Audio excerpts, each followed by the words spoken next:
guys, this is gonna be like a random little vlog, if you will.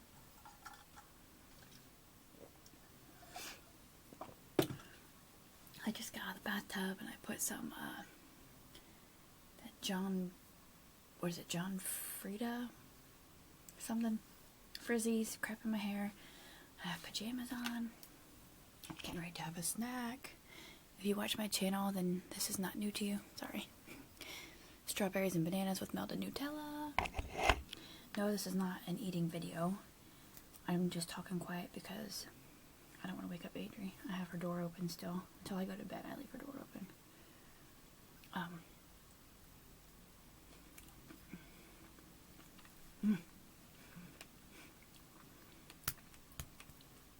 It never gets old. Ever. Anyway.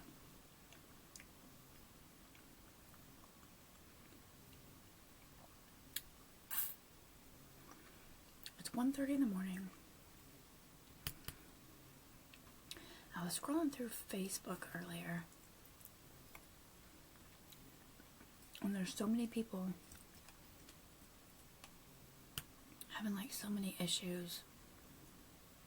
And there's just so many people down lately.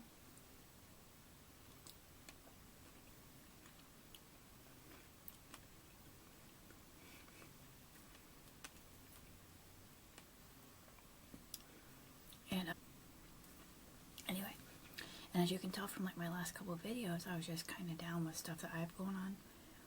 But then it's like, you know, things could be so much worse.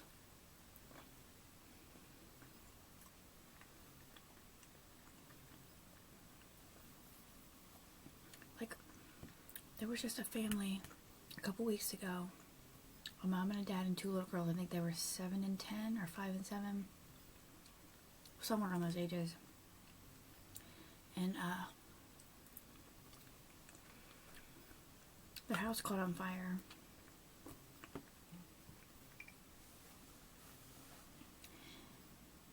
And the mom made it out and the dad wasn't home, but they lost the two little girls in the fire. I didn't like to think about it. I cried just thinking about it. I guess the mom was in the front yard when, like, the guy who saw it was driving by. And he called it in, and they had him, like, go to the door and try to wake up whoever was there. It was, like, 6 something in the morning. But then they said, like, when the crews got on the scene, the mom was in the front yard and told them that she had 2 daughters that were still trapped inside. They couldn't get in to get them. It's like, I could not even imagine, you know?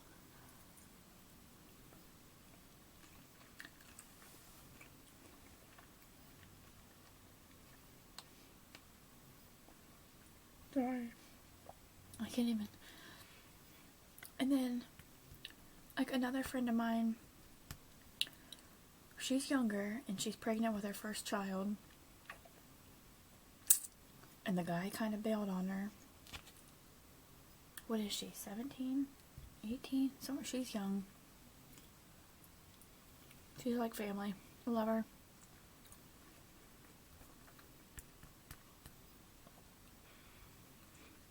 And she's been having a lot of problems with her pregnancy. They put her on bed rest like a while ago.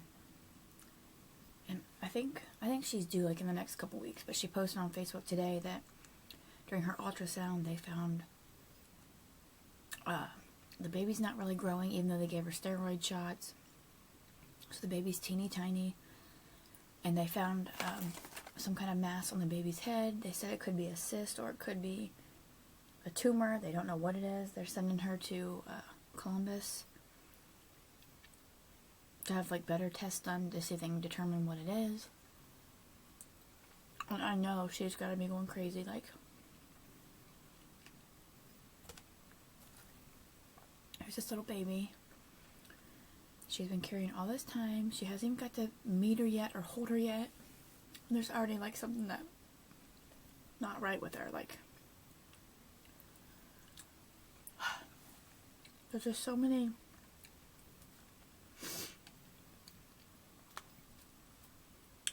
I don't know.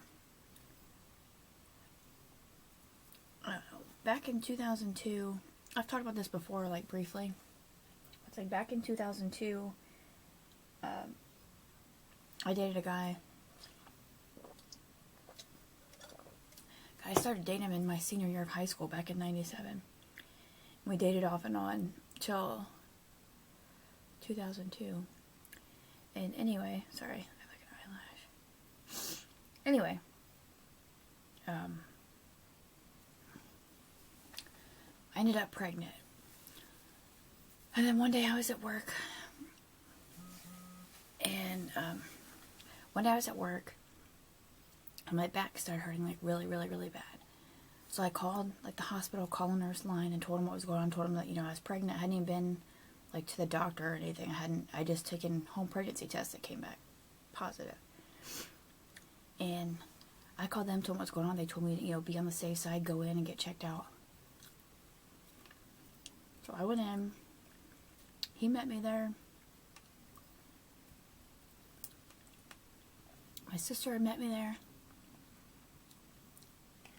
This was on, like, January 30th, like, really late at night. So it was, like, technically January 31st.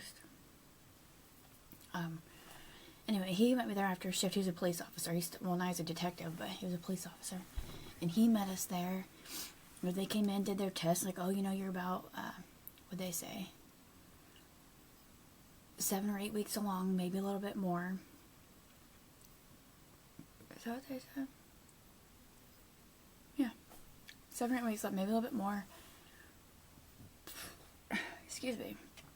And they went on to do, like, all these other, whatever tests they had, and they came back and said, you know, I was definitely pregnant. I was about 7 or 8 weeks along. And then they came in and said that there wasn't a heartbeat. So they went on and did, like, sorry, this is not where I wanted this video to go. Looked at other tests, and, like, I remember the one nurse came in, like, because we were there for hours. And the nurse came in, and she's like, because my birthday's September 2nd, she's like, oh, by the looks of this, you know, you just might be, spending your birthday in a delivery room, because that would be, like, the time frame. And, because it was almost February 2nd, like, it was a couple days shy of February 2nd, and then my birthday's September 2nd, and I was roughly 2 months along. And, you know, she kind of laughed, and we all laughed, and then they came in, like, a couple hours later, and the doctor came in and told me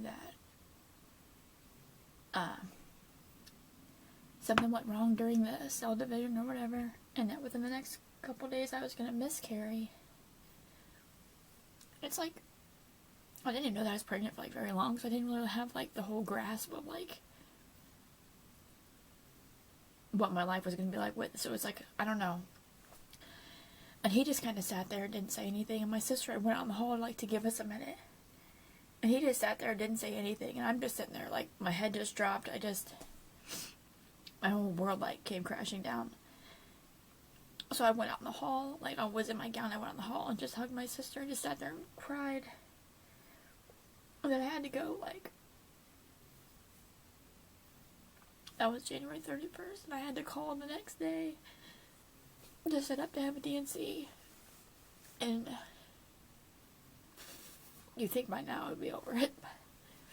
So I had to call the next day, and they set me up for, like, an emergency DNC at the endoscopy center for the following day. So I went to my appointment. The lady comes in, and she brings in, like, the baby bag. Like, my mom and my sister were with me. And she brings in the baby bag and pulls out the calendar, and she's like, oh, every week you open up one of these doors, and it shows you how big the baby's feet are, and, you know, she's all excited, and I kind of looked at her, and I'm like, I said, I'm here because I'm having a miscarriage. I'm like, I'm not, like, I'm setting up my appointment for my DNC. Like, she didn't know. She wasn't, like, being mean. She just really didn't know. She didn't read my chart.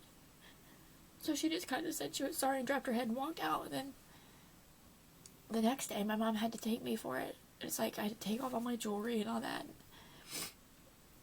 that's like the worst. Like, you know that you're pregnant, and when you have to go in this room, and you know that when you wake up and when you come back out, you're not gonna be pregnant anymore. It's like, that's probably the worst time of my life.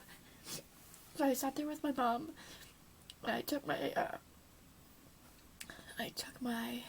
pills, because he gave me pills to take, and we just kind of sat there, and my mom, she felt bad. She's like, I don't even know what to say. She's like, because I don't even know what you're going through. I can't even imagine. And I just kind of sat like numb. I mean, I sat there and the tears just poured down, but I was just numb. I didn't have any feeling. I couldn't even, so I go in there, and they do their procedure, and I come back out, and we leave, and, I was supposed to be, like, on bed rest for the next week, and, I remember my boyfriend at the time, he didn't get it. His mom called, and I had to tell her what had happened, and she was crying. Like, he never even told his mom. And then he wanted me to go to his friend's house, because they're going to get pizza and, work on their house, because they're, redoing their house. I'm like, I'm not even supposed to be up. I'm supposed to be, laying down, not doing anything. And he's like, well, I don't see what the big deal is. It's not like you had the baby and then it died. So he was just an asshole. He, totally didn't even understand. So, for the next couple days, I stayed at my sister's, and I remember just laying on our couch. I remember, I don't know if they had me on something, or if I was just so lost. I just wanted to sleep. And I remember, waking up, and I'd see my dad. And I'd go back to sleep, and I'd wake up, and I'd see my grandma that had stopped over to see me, and it was terrible. We broke up shortly after, because I'm like, what kind of a heartless asshole? I don't know. Anyway.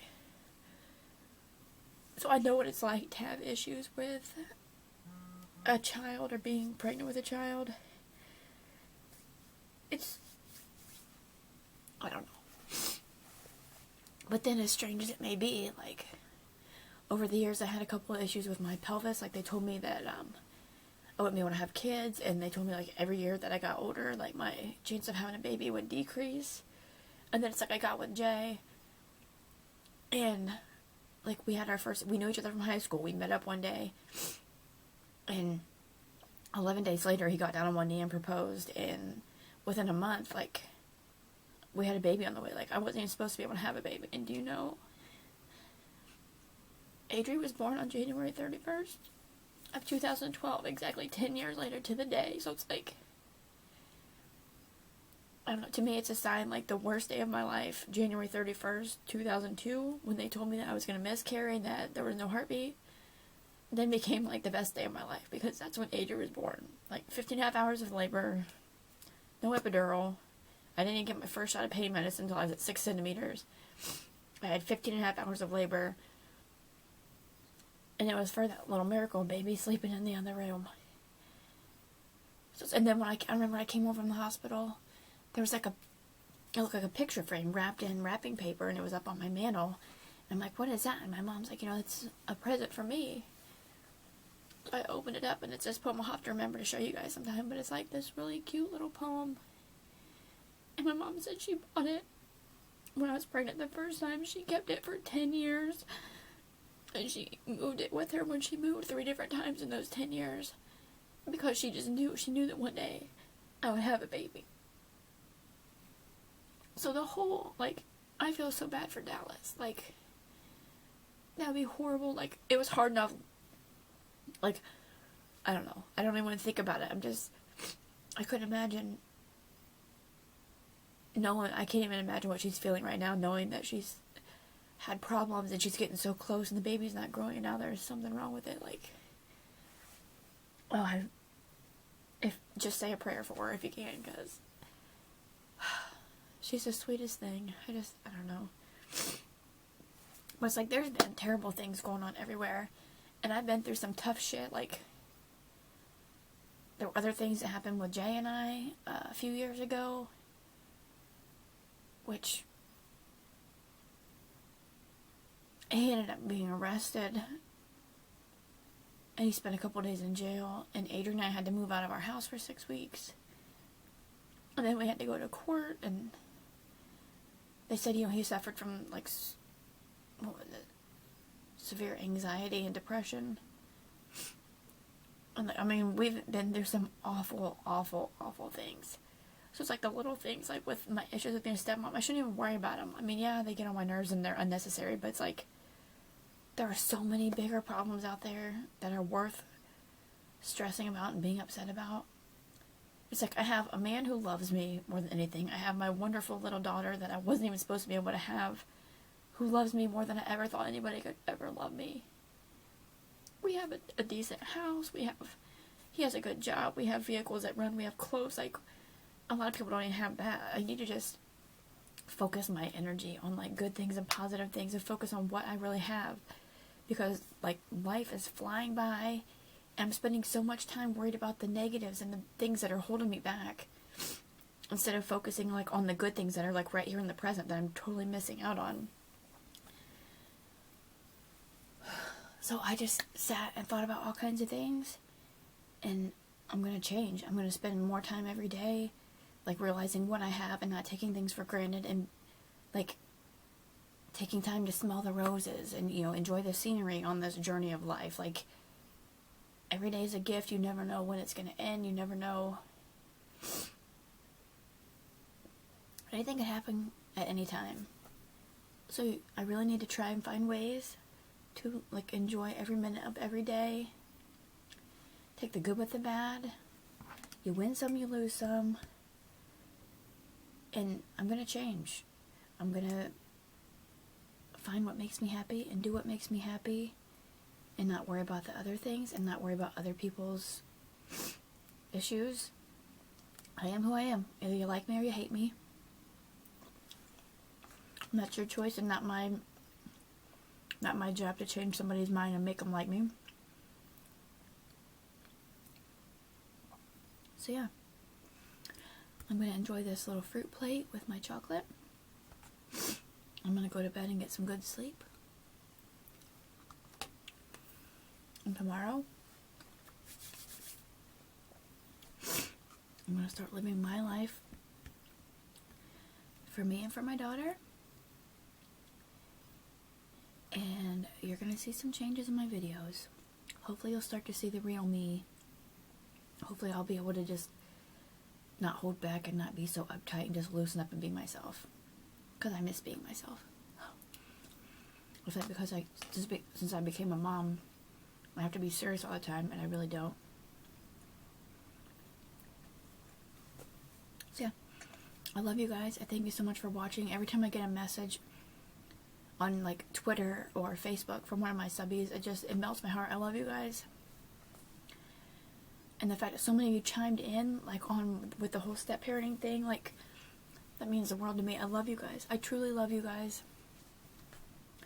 And as always, I thank you for watching, and I'll see you in my next video. It's going to be better. I have a couple saved up of, like, what I ate and, like, our anniversary date from last weekend. But you're going to see me. And I can't wait. I love you guys. I thank you for watching. Subscribe if you're not subscribed so you don't miss me finding myself and being myself. The upbeat, happy person that I used to always be. The goofy, silly, standout person that I've always been. So yeah, I will see you in my next video. Bye guys.